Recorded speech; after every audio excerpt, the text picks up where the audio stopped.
On the road to Macstock with Mike Schmitz. This is MacVoices. MacVoices is supported by our Patreon subscribers. Get access to the MacVoices Slack, the MacVoices Discord, MacVoices After Dark, and have your name listed at the end of each episode of MacVoices. Sign up at patreon.com/MacVoices. Welcome to MacVoices. This is the talk of the Apple community, and I'm Chuck Joyner. Folks, we're still on the road to Macstock. We have a few more people to talk to. Maybe more than a few more. We will see how everything goes. For right now, though, I'm happy to welcome Mike Schmitz for his Road to Macstock discussion. Mike, it's great to see you as always. It's been way too long. It has been a while. It's good to be here, though. Yeah, well, I know you haven't just been sitting on the sofa. You've been kind of busy. You could make the argument I've been too busy and bit off more than I should have the last several months. But yeah, I I did a live event. I redid all my web pages, changed my my blog platform. You name it. Trying to dial in my my online presence and make it consistent across all the different things. No, we never bite off more than we can chew, Mike. Come on. I mean, that's just not in our nature. Well, so you're coming back to Macstock again this year as a speaker, and I've told everyone that I have intentionally not looked at anybody's discussion topics. What are you going to be talking about this year? I'm nervous about this one, Chuck, because I am going to be talking about AI. So the title of my presentation is Think Different, Using AI as Your Creative Copilot. There were a couple AI sessions last year, and so I really didn't want to touch this topic. Plus, it changes so quickly. But I also see a lot of people talking about AI and the different models and seeing how people are trying to implement it. And in my opinion, there's a lot of people who are holding it wrong. they they're trying to use it to be more efficient, crank more widgets. And that's not the thing that has always intrigued me about large language models, which, I mean, let's be honest, it's not really artificial intelligence. It's trained on a bunch of data. It's helping you fill in the blanks. There's a lot of people talk about like hallucinations as a bad thing, and you got to avoid that.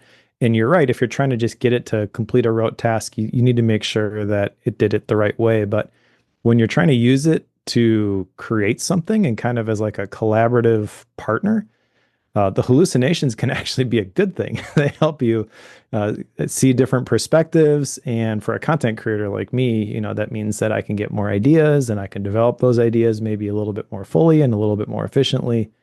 And ultimately, I can produce content on a more regular schedule that's not just like cookie cutter type stuff.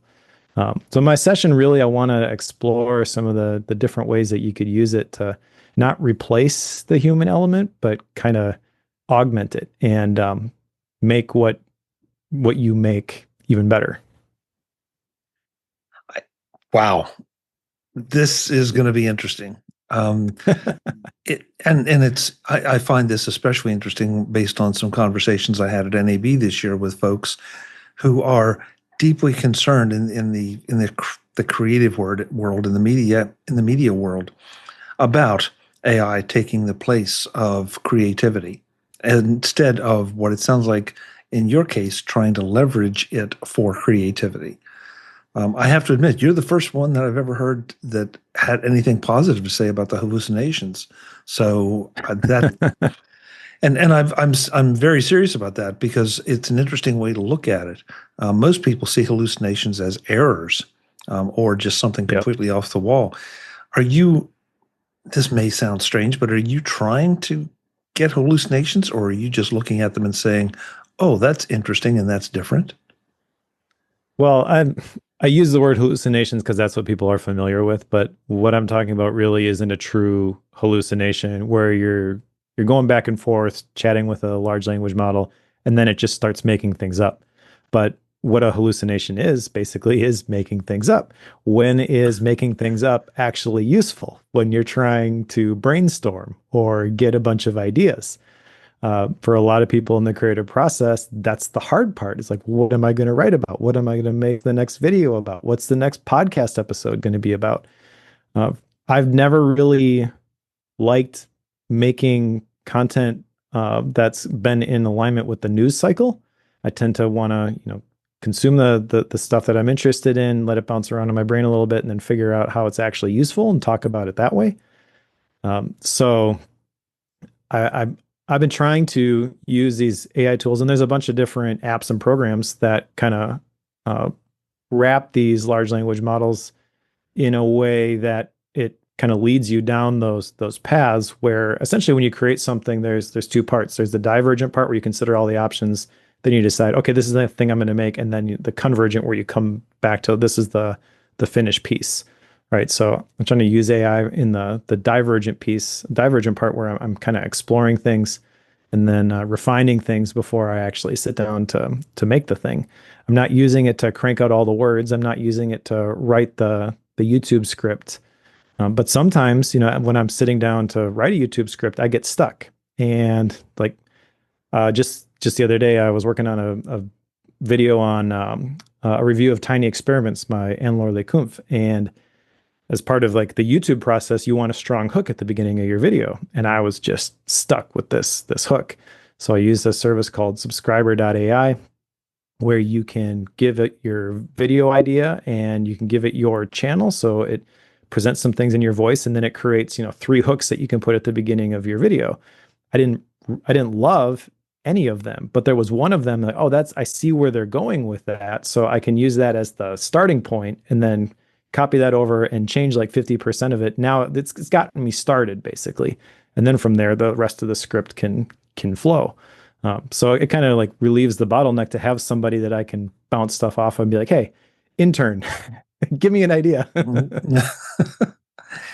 So what you just described, though, at least based on my experience and the things that I've learned about AI, doesn't necessarily sound like what I would call a hallucination or an error.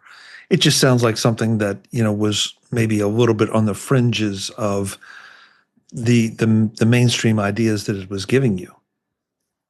Yeah, So and I think that's essentially what large language models do. If you query them long enough, they tend to look for the things on the fringes, and then they chase one of those paths, and then you continue the conversation, assuming that what it's feeding you is factual. But then all of a sudden, it's, well, this doesn't make any sense. But that's it's filling in the blanks. Like that's kind of what it does. It's trying to gather all this data and synthesize it all down and say, well, this could work here, or this could, or that could work there, and that's essentially the creative process. So I'm not going to trust the whole thing to the AI tool, but it can help me a lot of times and help get me unstuck. Listen, I feel like this, we're all learning about the large language models and what we commonly refer to at the moment as AI. Thank you very much, media, because I don't think they've ever wanted to learn the terms LLM or large language model, so it's just AI. It's convenient, but there's so many different ways to use it. I know I'm in the process of learning. Well, I think we're all in the process of learning, but what kind of things I can give it and how to phrase it and how to have that conversation to get where I want to go, or at least get the ideas going that I want to get going. So this sounds like another way to do it, but it's a way that I'm not sure I've heard described at this point before to push it to the outer edges. And I confess I'm probably one too. I'm trying to get it to consolidate things and come back to that convergent point that you talk about, as opposed to pushing it way out as in the diversification or divergent, part that you talked about. So you just push it, and then you find something you like, and then pull it back. Is that the way I'm understanding it? Kind of. It kind of depends also, what you're intending to use the model for. There are different models that are better for different things. Like Perplexity is pretty great for research, because it's got got all the links to the sources and things like that. Then there's Anthropic and Claude, where there's a big emphasis on these long, coherent conversations, and they basically just don't want to present anything harmful or inappropriate. Google's Gemini, I feel like that's almost like Google Search 2.0, where if you really want to know how to do something, it's going to search YouTube and all of Google's search indexes and condense down information to give you a quick answer. ChatGPT is one where you can kind of push it a little bit in terms of the creative writing and content generation. A lot of the AI tools that I've been using lately isn't just going to that website and dialing in the model and asking the questions like creating custom GPTs. You can do that, but there are a lot of AI services out there which all come with their own monthly subscriptions. So you got to figure out, which ones are actually worth it to you. But the bottom line is, if you find something that actually makes your creative workflow easier, then it's worth the $10 a month or the $20 a month for a content creator like me, for example. One that I've been messing around with is called VoicePal. It's an iOS app developed by Ali Abdaal. He's the productivity YouTuber, and he's been using it for himself for years. And he created this app that he released to the public, and it's, I don't know, like $80 a year or something like that. But it's tuned where like it's asking you to record audio, and you can record up to 90 minutes at a time. So you record audio and you just kind of talk through your initial idea, and then it transcribes it. But instead of giving you a word for word transcription, it kind of condenses it and gives you a clean version of what you were talking about. So if you're stumbling or trying to figure out what you want to say, it kind of cleans that up and then gives you a text version of that. And then it asks follow-up questions. And so you could start by saying, I don't know, I don't have an example ready. But I did do a screencast online module on this particular app. You start off with like work-life balance is a myth, and then it asks you follow-up questions. Well, what do you mean by that? Can you give examples? And kind of as you're conversing with it, you're figuring out and synthesizing your own thoughts on it. So you're figuring out what you really have to say on the topic.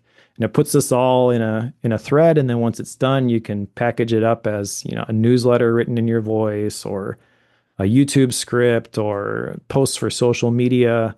But just the fact that you're having this conversation with this collaborative partner, and it's kind of like Steve Jobs talked about the computer being a bicycle for the mind. That's kind of how I feel these models can be used.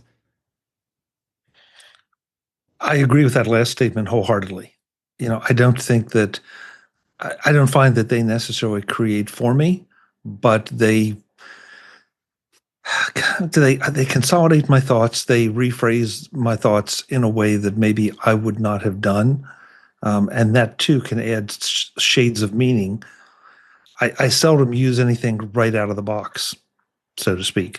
I feel like it's not quite to that point where I'm comfortable doing that. I always want to tweak it. And maybe that's just me being just a little bit control freakish, that, I'm not quite ready to have my thinking or my style completely replaced. So, but I do not mind having it augmented. And that feels like what you're talking about, only you're talking about the creative process, where I'm talking about almost the finishing of the process. Yeah. And I think, there are different ways to use it as a augment to your workflows. And those are really the ones that are worth leaning into. Great book on AI by Ethan Mollick called Co-Intelligence, and it just kind of lays out all of the possible scenarios.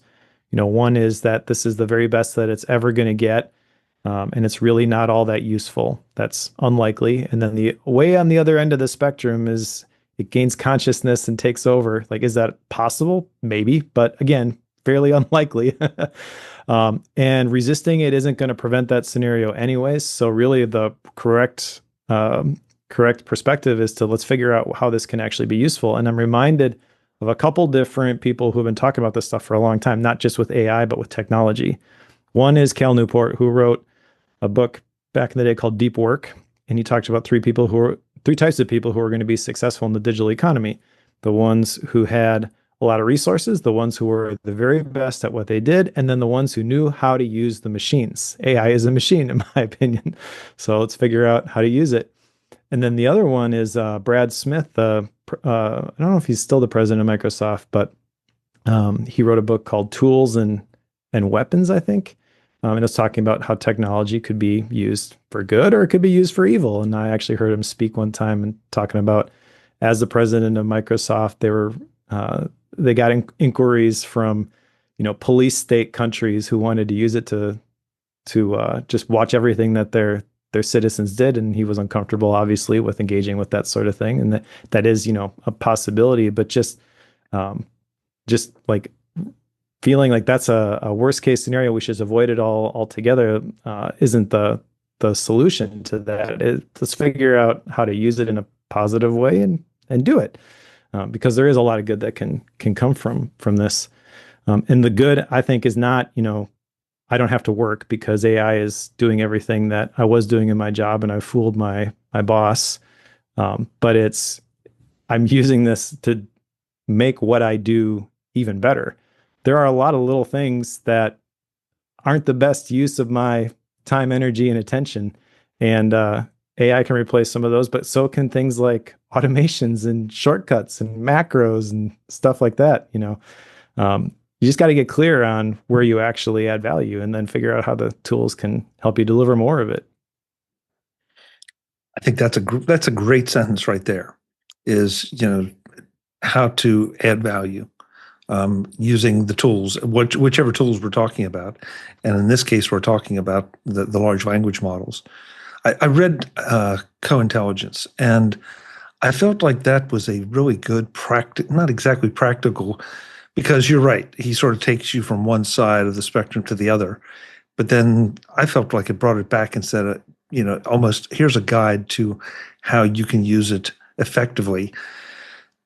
And we'll see where we end up, which direction we're going to go on the spectrum. Exactly. What's interesting about that is he's a college professor, right? And so there are a lot of professors who are just blanket prohibiting or banning AI in the classroom because I want to know that my students actually wrote this paper, but he's requiring his students to use AI. And it's not for the purposes of plagiarizing a paper and getting out of actually doing the work, but figuring out how can we use this in a positive way because it's going to be part of our world, whether we like it or not. Yeah.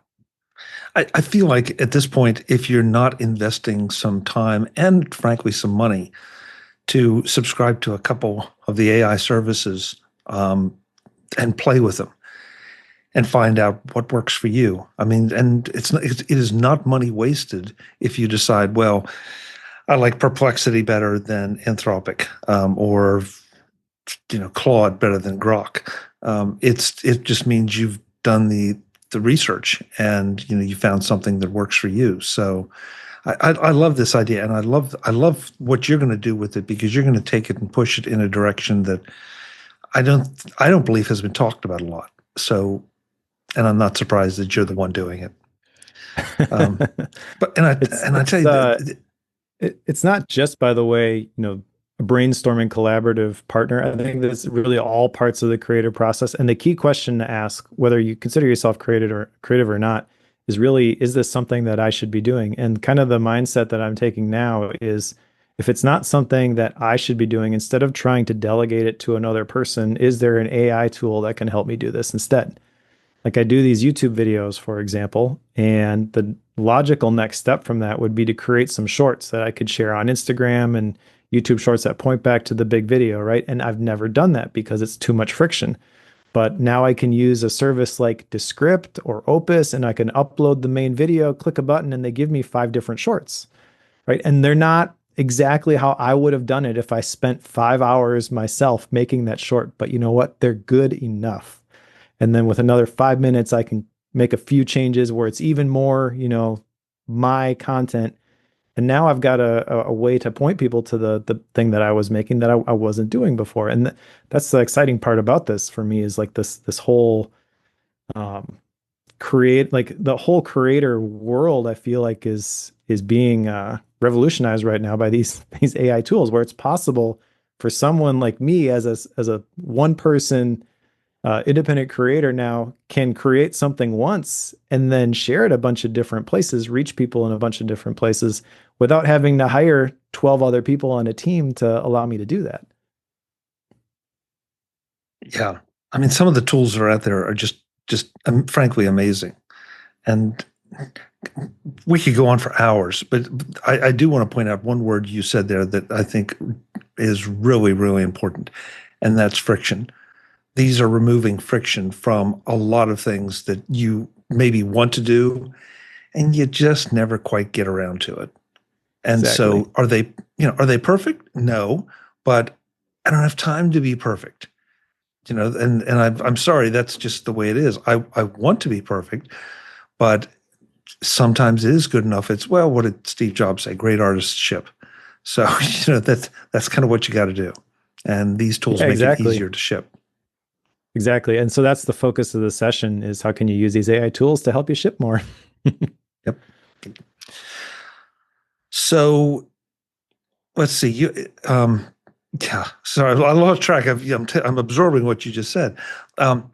So Mike Potter's been wonderfully generous to give all the speakers a code to help you, anyone attend Macstock for $50 off. So Mike, what is your code? My code is practical PKM, all one word. And that's my brand. So practicalpkm.com is where you find everything that I do. Okay, great. So, folks, Macstock Conference and Expo, Practical PKM in the discount code box will get you $50 off, and then you can come and listen to Mike, listen to all the great speakers we've talked to and will be talking to. If I hope you've gotten a sense that this is not just a one topic conference kind of thing, that there is a great variety of things here. So even if one of them doesn't suit you, probably 5 or 6 others will at least. I know I come home every year with a notebook full of ideas and things I want to try, because the speakers have sort of been what my little AI. They throw things at me and it's like, I got to try that, or that generates a new idea for me. So come and get ideas generated. Mike, Awesome. you talked about some of the things you've done. Can you catch us up to date a little bit and tell folks where to go to see what you're doing? I'm doing a lot. So I mentioned practicalpkm.com. That's the main hub. I think the other place that I would point people would probably be the YouTube channel. So youtube.com / Mike Schmitz. And yeah, I think we'll leave it at that. Okay. All right. That's good. That's good. That's good. If you want to know more, come to Macstock and talk to Mike, and he'll give you the whole thing. Mike, yeah. Mike, it's always a pleasure.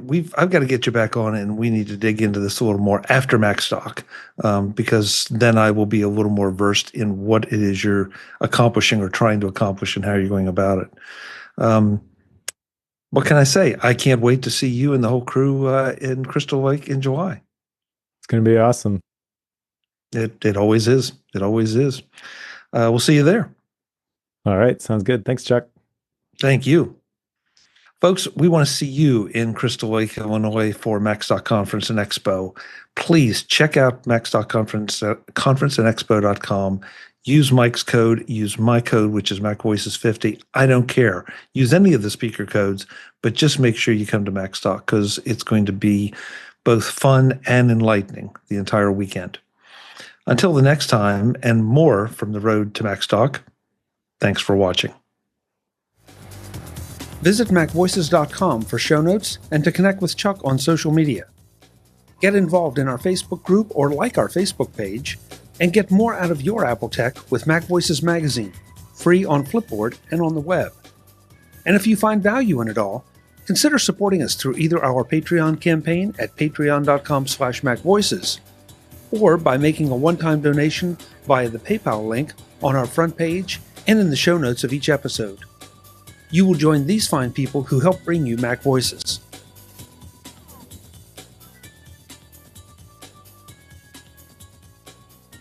Advertising handled by Backbeat Media at backbeatmedia.com. Bandwidth provided by CashFly at cashfly.com.